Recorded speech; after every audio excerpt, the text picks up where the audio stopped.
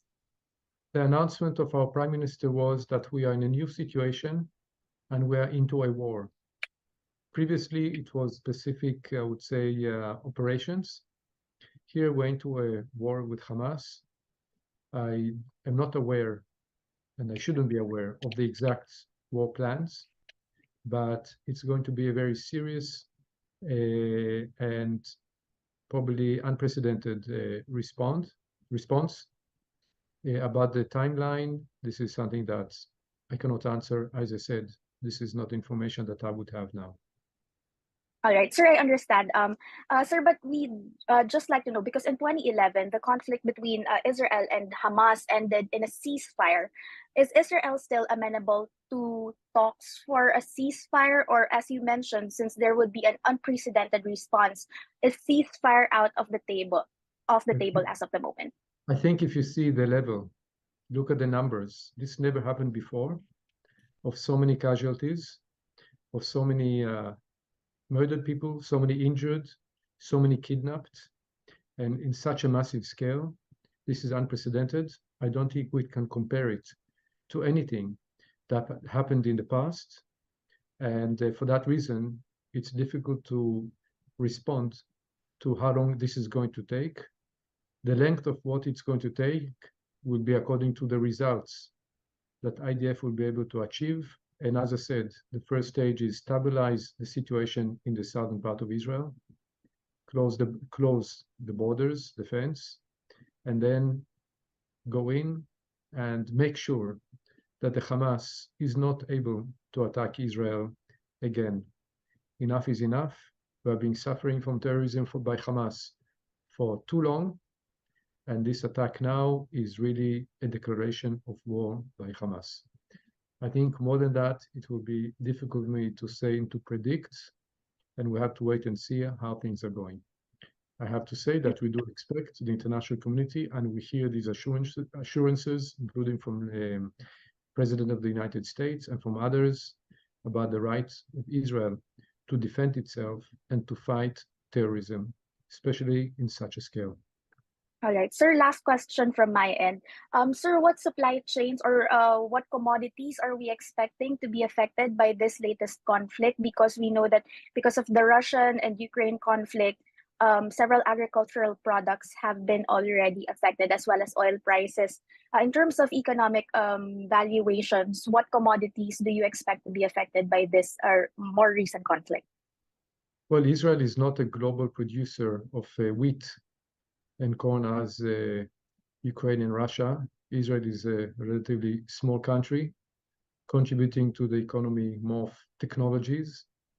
And Israeli companies are able to continue to work as usual, mostly to work as usual, just in different circumstances. So I don't, frankly speaking, this is too early to say. And in my personal analysis, I don't see any global economic ramifications of what is happening now between Israel and Gaza. Thank you, sir. Thank you, Ms. Kat. Ma'am Baby Lou.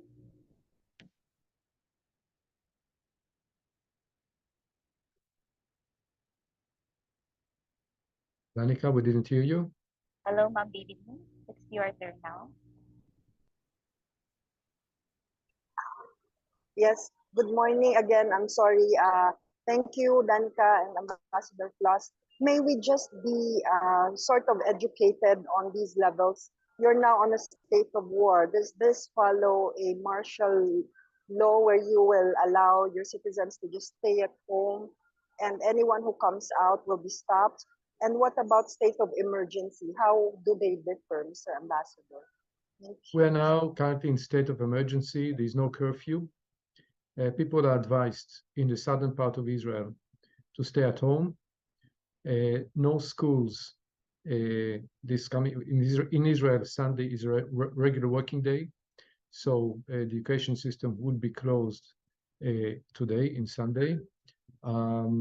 About the continuation and how things will be in the following few days, decisions will have to be made and announced. But as I said, currently no schools today. People were called to the reserve army. So thousands, hundreds of thousands of people were called to the service. And the people in the south of Israel are still requested to stay in the homes. In some places, they have to stay inside the homes. In other places, and there are very clear instructions by the Israeli government, and it's all channeled through the media and other ways of communication. Some places they have to stay inside the homes and to lock themselves in the home. In other places, they're allowed to go out, but to stay nearby the shelters. So it really depends very much where you live and the distance from Gaza, because the Hamas organization is targeting Israeli cities and towns and civilians. The ones who are closer are not only more in range, but also we still have terrorists in Israel. But the rockets that they send towards Israel can reach all the way to Tel Aviv sometimes. And we have early warning systems. So people, Israelis and non-Israelis living in Israel, are basically to be aware of the announcement, and it is working. Thank you, Ma'am Baby. Now we have Sir John from Daily Tribune. Yes. Hi. Good morning, Ambassador. Good morning, Danica. Weapon-wise, the Philippine government cannot provide that with Israel, but what kind of support, perhaps support that the government of Israel expect from the Philippines? Well, as I said, we expect from the support of the international community, including from the Philippines, from one side, expressions of support to the right of Israel to defend itself, not to put pressure on Israel to end this situation. We have to respond, we have to protect. It will take some time. Expressions of condemnation against terrorism, including terrorism coming into Israel from Gaza, and the expressions of friendship towards Israel. This is our expectation from the international community, including from the, of course, expectation from the Philippines, which is a close ally and a historical friend of the State of Israel.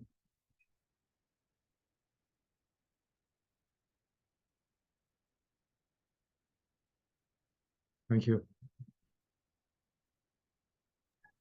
Yes, ma'am. Ambassador.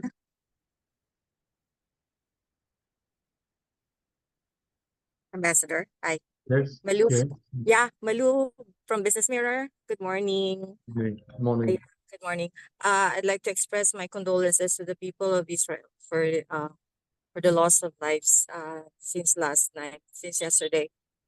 Is it all right if I ask Ambassador if the Israel Embassy has asked for more security here in the Philippines, as well as for your for some of your people who are based here in the Philippines? I'm not aware of any request to increase security of Israeli diplomats here. Israeli diplomats, wherever we are always working closely with authorities regarding our safety and security. So I think from that aspect, we always collaborate closely with the PNP and the relevant agencies here. I think let me stop here. Okay. Thank you. Okay, thank you. What about another topic? It's actually for me, it's understandable that Israel would put some pressure or some sort of retaliation on people who did this in Gaza. But we have 100 people in Gaza. How are you going? What there are 100 Filipinos in Gaza?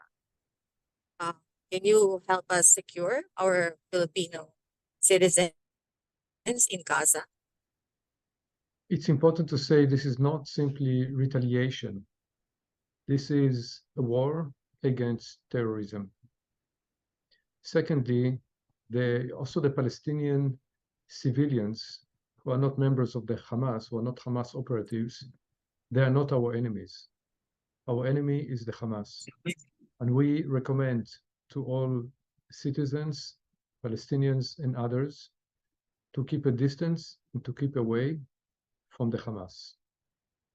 Israel has always tried its best to make sure that people that are not involved are not affected by our operations. I think more than that, I cannot say at this stage. I'm not in the Gaza, or I'm not part of the military activities currently now. But in general, our approach is not to have people who are not involved hurt during such events. Thank you, Ma'am Mali. Do we have more questions from our participants? Please raise your hand.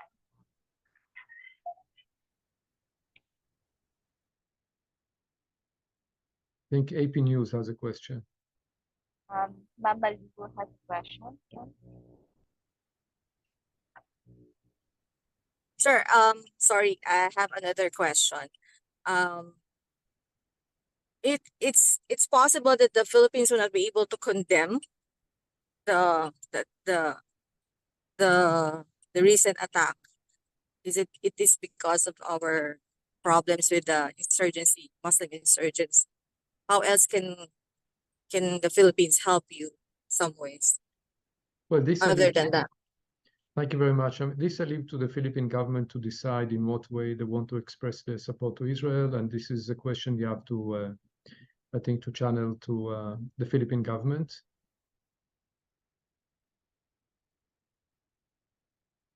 Thank you, Ma'am Mali. We also have a question from Sir G. Hello, sir. Thank you. Yeah. Any other questions? Yeah. Good morning, Mr. Ambassador. Good morning. Very sorry for what's happening in your country. I'm sorry I log in late, but I'm sure this has been asked before I log in, but I wanted to know more details, if you have, about these Filipinos and Thai nationals who were reportedly kidnapped by the attackers, and who were there other nationalities from Asia that were kidnapped? So I've responded to this question earlier. I'll briefly repeat my answer. Thank you. Israel is still under attack. The terrorists are still operating in the southern part of Israel, and the Israeli Defense Forces are still fighting and trying to gain full control of the situation. Slowly, they're getting there, but we're not there yet. Secondly, we don't have all the information on the number of casualties and on the number of injured people, and we don't have the exact number of people that were kidnapped and taken as hostages into Gaza. We know that amongst murdered, injured, and kidnapped, there are foreign nationals. I heard about the reports of Philippine nationals. We do not have at this stage any confirmations regarding Philippine nationals. We know that there are Thai nationals involved. We're not aware of Philippine nationals, as I said, at this stage, and the situation is still evolving, and we're still gathering a lot of information. So at this stage, this is what I can say. I can tell you that Israel is treating the situation, and we do not make a differentiation between Israeli citizens and foreign nationals. They're human beings. The Israeli IDF is supposed to protect everybody or anyone who is within Israel, and we'll do our best to regain peace and security in Israel, and of course to get back the hostages that were kidnapped by the Hamas operatives. Thank you, Thank you. Ambassador. And just one follow-up. What is the instruction by the Israeli government to your citizens and expatriates in Israel to avoid or minimize danger from this unfolding situation? Well, also on that, I've discussed it before. Israel is an emergency or situation. Actually, Hamas has declared a war against Israel, so we are practically in a war. Schools have been cancelled for today. Sunday is a regular working day in Israel, so no schools today. People in the south, in some places, are supposed to stay indoors, not to go out, to lock the doors, not to let anybody in. In other places, in the southern part of Israel, they're supposed to stay in proximity to shelter, and we have shelters in all residential areas. We have shelters against the missiles, the rockets that are targeted from Gaza towards Israel. The range of the rockets change, but some of them can reach also Tel Aviv. And for that reason, people in Israel, Israelis and foreigners, have to stay alert and to be ready in case of an attack. We have warning systems, early warning systems that are working in place, and people should listen. The sirens are working, and also through the media, all channels are reporting whenever there are rockets being thrown towards Israel. The signal is being given, and according to the range, you have a number of seconds in order to get into the shelter. So those instructions are well known to everybody who is in Israel, and I believe that people are following instructions. Thank you so much, Mr. Thank you. Ambassador. Thank you, Sir Jim. We also have a question here, Ambassador. Yes. Can I ask your views about the main challenges and opportunities for achieving long-term security and stability in Israel? Look, Israel has been facing challenges of safety and security for so many years since it was established. At the end of the day, our aim is to live peacefully in the Middle East, and we're trying to seek partners who are willing to live in peace. We were able to do it with Egypt. We were able to do it with Jordan. Recently, as you know, 3 years ago, we signed peace accords as part of the Abraham Accords with the UAE, with the Emirates, with Bahrain, with Morocco, and there are ongoing discussions with other countries, and I'm sure you're following the news on that. This is our goal. Hamas is a terror organization, same as Hezbollah in Lebanon. Iran, as a state, is also calling for the destruction of the state of Israel, and there's no recognition in the right of Israel to exist. So say, as long as we have those extremists, terrorists, who are not willing to compromise, to coexist, to live together side by side peacefully, we will remain in challenging times. What we are calling is also the international community to put pressure on Iran, on Hamas, on Hezbollah, on Syria, on Lebanon, to move to the next stage, which is making peace. We can see that peace has results and has benefits, and we see how things are going with our other partners, countries that we have peaceful relations with, and we hope this can be achieved. At this stage, what we are calling is, number one, Hamas, Iran, Syria, Lebanon, Hezbollah, drop the fight against Israel and your ideology of destroying the state of Israel, and let's move to peaceful negotiations and discussions. Until then, at least regarding Hamas, as you can see, Hamas is targeting Israeli civilians, Israeli towns, and is basically trying to wipe Israel off the map. And this is something that we have to fight back. When will we be able to achieve final peace is something that you have to ask the other side. But what we do expect is to hear from our close friends and allies is about the right of Israel to exist as an independent, strong and safe and peaceful country. Thank you very much. If there's any other questions, we Yes, can take the question. we Yes. have more questions, Ambassador, from Sir Emmanuel John Lazaro. Hi, good morning, Ambassador.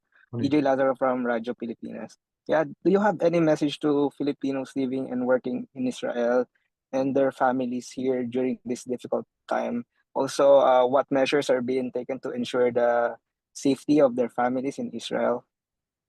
Yes, yes. As I said, it's important to obey to the instructions according to the situation, the instructions of the Israeli authorities to go into sheltered areas when there is an announcement, and take care of yourselves and be careful and be wise. To the families here, we also have families in Israel. The Israelis who are living in Manila, we're also worried about them. You're also worried about them. We are on that one. We are here all together. Today, communication is modern communication. You have plenty of channels in order to speak to them. Actually, I was in touch with some Filipinos in Israel, and they told me that they are fine. Trying to get in touch with your loved ones.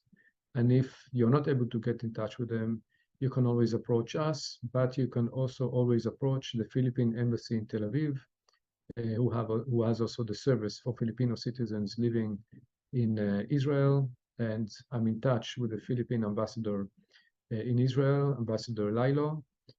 We do talk to each other regularly, including last night, and we are communicating to each other. So you can approach Philippine Embassy in Tel Aviv, you can approach us, and we can try and facilitate and assist if you want us to help you in getting in touch with your loved ones in Israel.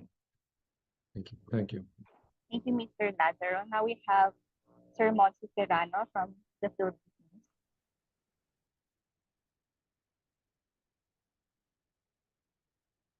Monsi? Sir Monsi. Ambassador, I'm so sorry for your loss and the attack of Israel. I just want to find out if there's the plight will still continue given the gravity of the war that done by the Hamas, and also another thing is you pointed out that it's focused right now in the southern part. Do you expect what are the plans of Israel to prevent the war or the attacks to go in the key cities like Tel Aviv? Thank you. Can you repeat your first question, please? With are the flights still going to resume, or will there be a no-fly zone given this stage right now? No, no, no. The Israeli airport, Ben Gurion Airport, the international airport in Israel next to Tel Aviv, is open, is operating, and any airline that wants to fly in can fly in. There's no problem. Israeli airlines are continuing the flights as usual. Other foreign airlines, at this stage, some of them have canceled the flights. I'm not sure exactly who did and who did not, but there are interruptions, and it's something that you can find out online and check with the airlines. And if you can, sorry, the second question? Right now, the attack is focused on the southern part of Israel. What are the measures being done by Israel to prevent the attack to go further? So it's not only Israel. I think it's the international community who has an interest in keeping the situation under control and preventing escalation. And we're working also with our close allies, and we also, to the best of my knowledge and the reports I hear, they were sent some strong messages to our neighboring countries to make sure that there are no parallel attacks coming from our neighbors. Until now, this is the situation, and we are focusing only on the south. But of course, the IDF will respond in any incident which, if will take place in any other part of the country, of course, will have to respond accordingly. At this stage, it's only on the south. I think you heard also clearly the statement of the President of the United States on this issue. Last question, Ambassador. Sorry. Did you get any support from GCC countries regarding this situation? I'm not aware of the exact statements, but we did hear a statement coming from Saudi calling for peace and no violence in the region, which is a good statement. And I hope all actors are also listening to Saudi, and I'm sure you're all aware of the engagement which is taking place in the last weeks or months in order to achieve diplomatic relations or some kind of relations between Israel and Saudi, and we really hope and pray that this will happen. I think it will give a very strong message, also coming from Arab countries, and Saudi is one of the leaders of the Arab world, of course, of the Gulf, and I think diplomatic relations with Saudi will give a very strong message of an interest to move from the history and to look to the future of peace, which will bring benefits to all people. But as I said, currently now, we are focusing on stabilizing the situation, getting the terrorists and the attacks to end them from within Israel, and then, of course, taking care that this will not reoccur, and they will take care of Gaza, and of course, at the same time, evaluate and try to get the kidnapped back to Israel. I think if there's no more questions, if there's Thank you, Ambassador. Thank you, Sir Monsi. Yes, Ambassador. I think we don't have any more questions from our media friends. Any more messages, Ambassador, from your end? No, I think my message is very, very clear. Israel was attacked by a terror organization in the middle of one of the important Jewish holidays where communities all around the world were celebrating in synagogue. And the terror organization Hamas took this opportunity, attacked Israel in an unprecedented massive scale, targeting Israeli civilians and soldiers, women, men, children, elderly, including people in parties. The situation is continuing. We, of course, condemn terrorism, and we call the international community to condemn terrorism and to condemn those attacks. Israel will do what it can, and will make sure that Israeli citizens are protected. We are busy now in regaining control and eliminating the rest of the terrorists in the southern part of Israel. And later on, Israel has the right to defend itself and to make sure that such terror attacks will not happen again, and Hamas will not be able to attack Israel in such a way. We'll have to wait and see how this will fold up. The numbers, unfortunately, are not yet clear, but the numbers are big. We didn't hear yet all the news. A lot of things are still unclear, but from what we hear until now, it is something which is really unprecedented in a major scale, and Israel has to respond in order to protect itself and to restore peace in Israel. And finally, we hope that we hear more messages of friendship, of support coming from our close Philippine friends who will share with you a history of very warm and close friendships and relations even before the establishment of the State of Israel. And finally, we are taking care of the welfare also of the OFWs, of the Filipinos working in Israel, the caregivers, hotel workers, students, and we'll continue taking care of them. They are part of the Israeli society, and we're looking at them as any other Israeli citizen. And I really hope and pray that there will be no more casualties, no more war, no more terror attacks, and I pray for the welfare of both Israeli citizens and of the foreign citizens, especially the Philippine OFWs in Israel. Thank you very much. Thank you, Ambassador, and thank you everyone for joining us today. Follow our Facebook page, Israel in the Philippines, for updates. Thank you and have a good day.